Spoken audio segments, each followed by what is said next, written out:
aklıma gelmedi bu aynı.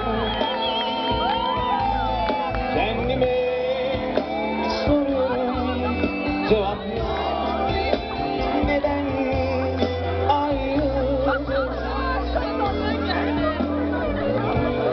Hiç hesap yokken, böyle durup dururken, yine aynı telaş, yine aynı hüzün, yeniden yalnızım.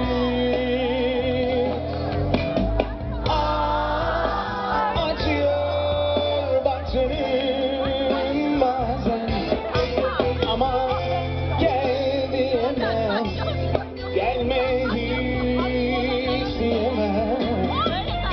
Yaz ölüyor baktığın aşkların bazen, sen de dön diyemem, yanma hiç diyemem.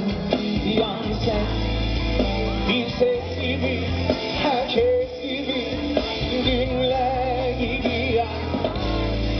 Gittin tüm hayaller gibi, düşler gibi yan. Seviyorsan ben nasılsam görmeyeceğim. Sonuna bir dönme ölsen,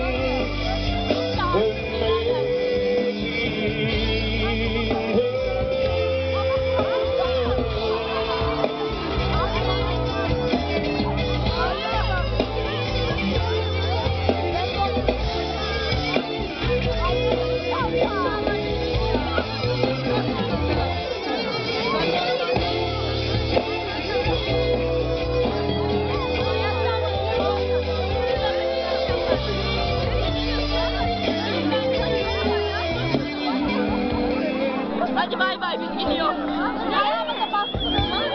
hiç aklıma gelmedi bu ayrılık. Kendime soruyorum, cevap yok.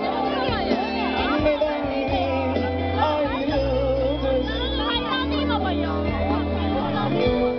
Hiç hesap yokken, öyle durup